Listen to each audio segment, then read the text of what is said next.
আমার ভাইকে আজ দেখতে এসেছে মেয়ে পক্ষের লোকজন। সাধারণত ছেলে পক্ষের মানুষজনই যায় মেয়ের বাড়িতে, মেয়েকে আগে দেখে, পছন্দ হলে তারপর ছেলে পক্ষের বাসায় আসে মেয়ের পক্ষের লোকজন। কিন্তু এখানে হয়েছে উল্টো, আগে ছেলেকে দেখতে এসেছে মেয়ের বাবা মা, চাচা এবং অন্যান্য আত্মীয় স্বজন। তো আমরা ভাবলাম অসুবিধা নাই, একজন আসলেই হলো, যুগ পাল্টেছে। আমরাও মেয়েকে দেখি নেই, তবে ছেলে মেয়ের একজন আরেকজনকে পছন্দ, ওদের পছন্দই হচ্ছে গিয়ে আসল কথা। তো তারপর কে দেখলো আগে, কারা আগে গেল সেটা ম্যাটার করে না, আমরা না হয় পরে যাব। তো মেয়ের বাবা মা আগে ছেলেকে দেখতে চেয়েছিল, ছেলের সম্বন্ধে খোঁজ খবর নিতে চেয়েছিল। তো সেই জন্য আমরা আগের দিন রাতেই মায়ের বাসায় চলে গিয়েছিলাম। আচ্ছা, আমরা কিন্তু এই ব্লগটা কিন্তু জানুয়ারি মাসের, মানে বিয়ে শাদীর ব্যাপার, যেহেতু আমি যখন ঘটেছিল তখনই এই ব্যাপারটা দিইনি।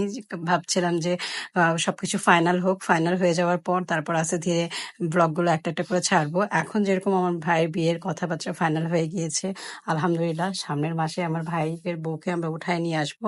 তো ভাবলাম এখন একে একে আগের সেই দেখা হওয়ার ব্লগগুলো এখন একে একে আমি আগের সেই দেখা হওয়ার ব্লগগুলো পাবলিশ করব।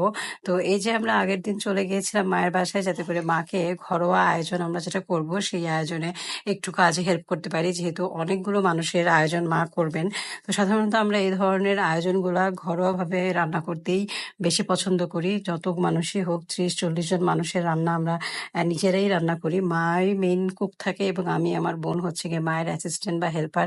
তো আগের দিন রাতের বেলা আমরা, মানে বিকেল থেকে শুরু হয়ে যায় আমাদের যত ধরনের প্রিপারেশন নেওয়া, মাছ ভাজা, মুরগি ভাজা, তারপরে পেঁয়াজ বেরেস্তা, আদা রসুন, বাদাম, কিশমিশ, যত ধরনের রোস্ট করার জন্য, কালিয়া বানানোর জন্য যত ধরনের মশলাপাতি যা যা লাগে সব কিছু আমরা বাটাবাটি, যত ধরনের যা কিছু লাগে সব রেডি করে রাখি। আর সাথে তো আমাদের বাচ্চারা আছে, যেহেতু আমাদের বাচ্চার সংসার, এই কাজগুলো আগে থেকে করে রাখি, কারণ বাচ্চা সামলে পরের দিন আমাদের রান্নাবান্নায় লেগে যেতে হবে।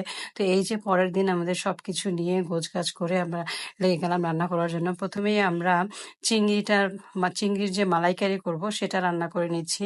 চিংড়ি মাছের মালাইকারির রেসিপি আমার পেজে ফুল আমি দেখিয়েছি, একটা রিলস দিয়েছি, তাই এখানে আমি ডিটেলস দেইনি।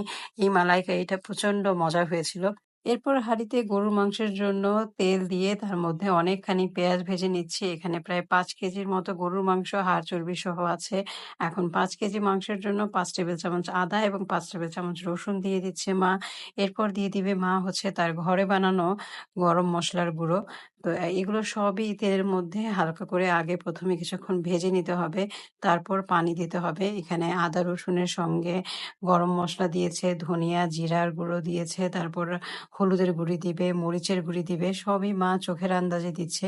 মরিচের গুঁড়ি ঝালের জন্য একটু বেশি পরিমাণেই দেয়া লাগবে, আর যদিও হলুদের গুঁড়িটা খুব বেশি পরিমাণে দেয়া হয়নি, কারণ এগুলো মা হোমমেড হলুদ মরিচের গুঁড়া, মানে বাজার থেকে কাঁচা হলুদ এনে সেগুলোকে শুকিয়ে তারপরে মেশিনে ভাঙানো হয়, যার কারণে রং অনেক গাঢ় হয়, তাই এগুলো একটু কমই দেয়া হয়। তো তারপরে মসলা ভালো মতো কষে যাওয়ার পর এর মধ্যে মাংস দিয়ে দেওয়া হলো।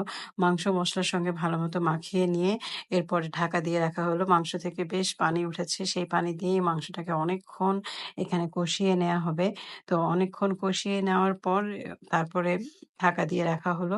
তো মাংস হতে হতে আমরা এদিকে আরেকটা চুলার মধ্যে আরেকটা হাঁড়ি বসিয়ে দিলাম। সেই হাঁড়িতে একটু রসুন ভেজে নিয়ে তারপর মেরিনেট করে রাখা মুরগি দিয়ে দিয়েছিলাম। এরপর আগের দিন সেদ্ধ করে রেখেছিলাম, হালকা ভাপিয়ে নিয়েছিলাম, সেই সবজি দিয়ে কিছুক্ষণ ভেজে নিচ্ছি। একদম 50% এর মতো ভাপিয়ে নিয়েছিলাম, তারপর একটু চিনি দিয়েছিলাম। চিনি দিয়ে তারপর ডুমো ডুমো সাইজের পেঁয়াজ কেটে নিয়েছিলাম, পেঁয়াজগুলো দিয়ে দিয়েছিলাম।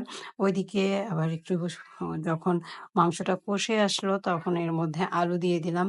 আর এইদিকে সবজির মধ্যে একটু কর্নফ্লাওয়ার আর দুধের মধ্যে একটু কর্নফ্লাওয়ার গুলিয়ে দিয়ে দিলাম, একটু গোলমরিচ গুঁড়া আর লবণ চেখে লবণ দিয়ে দিলাম। সবজি ডান হয়ে গেল, যেহেতু আগে থেকে 50% সেদ্ধ করাই ছিল।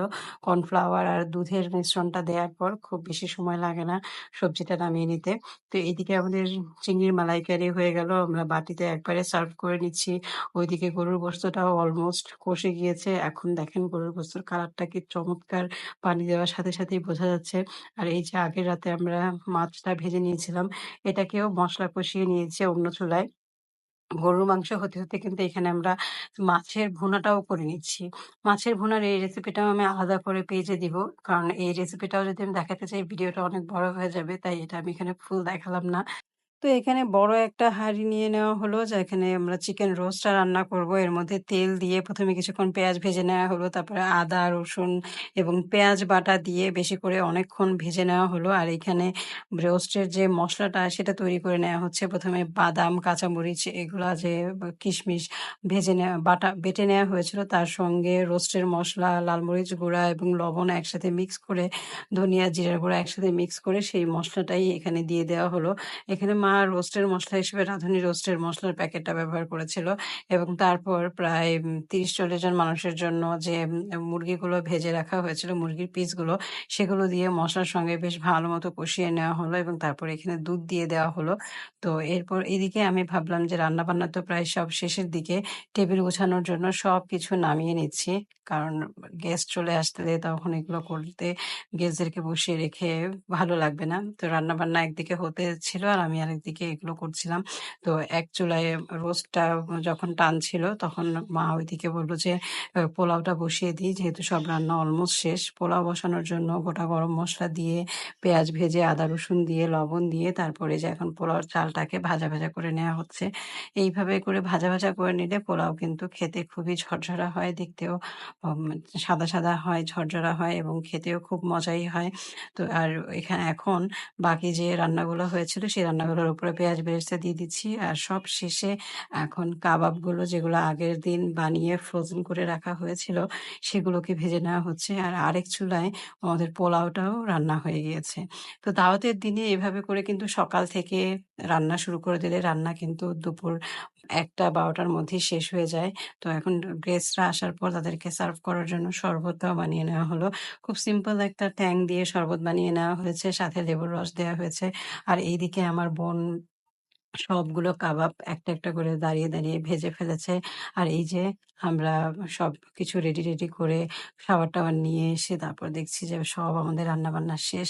বাচ্চাদেরকেও আমরা গোসল-টোসল করিয়ে দিয়েছি এবং ঘরবাড়ি ঠিকঠাক মতো গোছানো হয়ে গেছে। আমাদের রান্নাবান্না শেষ। আমরা চাও বসিয়ে দিয়েছি। আর এই যে এখন অপেক্ষা করছি মানুষ মানে আমাদের গেস্টরা কখন আসবে একটা টেনশন নিয়ে অপেক্ষা করছি। আর মায়ের বাগানের এই যে লতানো গাছগুলো দেখছি মা যে বারান্দার মধ্যেই লাউ গাছ লাগিয়েছিলেন সেখানে লাউ হয়েছিল। আর এই তো আমাদের দেখতে, দেখতেই গেস্ট চলে আসছিল। তো তারা মিষ্টি, ফল অনেক কিছু নিয়ে আসছিল। তো গেস্ট চলে আসার পর আমাদের এইদিকে চুলায় চা ফুটছে আর ওইদিকে গেস্টদেরকে সার্ভ করার কাজ হচ্ছে। তো এই এত কিছু গেস্ট ডালা সাজিয়ে খুব সুন্দর করে যারা দেখতে এসেছিল মেয়ে পক্ষের লোকজন ওরা এইগুলো নিয়ে এসেছিল। এগুলো তো আসলে রিচুয়াল, এগুলো করতেই হয়। তারপরে খাওয়া-দাওয়া হলো, কথাবার্তা হলো, বিয়ে নিয়ে কথাবার্তা হলো। আমরা পরিচয় পর্ব ১ম এ সারা হলো। আসলে মেয়ের বাবা-মা যারা আছেন তারা তো আমাদেরকে চিনতেন না। তাই আমাদেরকে পরিচয় করিয়ে দেওয়া হলো। এই হচ্ছে গিয়ে আমার ছোট ভাইয়ের বউ সাথে ছিল। আর সাথে ছিল জেরিনের ভাবি আর আমার বোন। জেরিন হচ্ছে গিয়ে এই যে আমার ভাই, যিনি হচ্ছে গিয়ে পাত্র। পাত্র আবার লজ্জাও পাচ্ছে। পাত্রের বউয়ের নাম, হবু বউয়ের নাম হচ্ছে জেরিন। এরপরের ব্লগে দেখানো হবে আমরা গিয়েছিলাম জেরিনকে আংটি পরাতে, সেই ব্লগটা দেখানো হবে।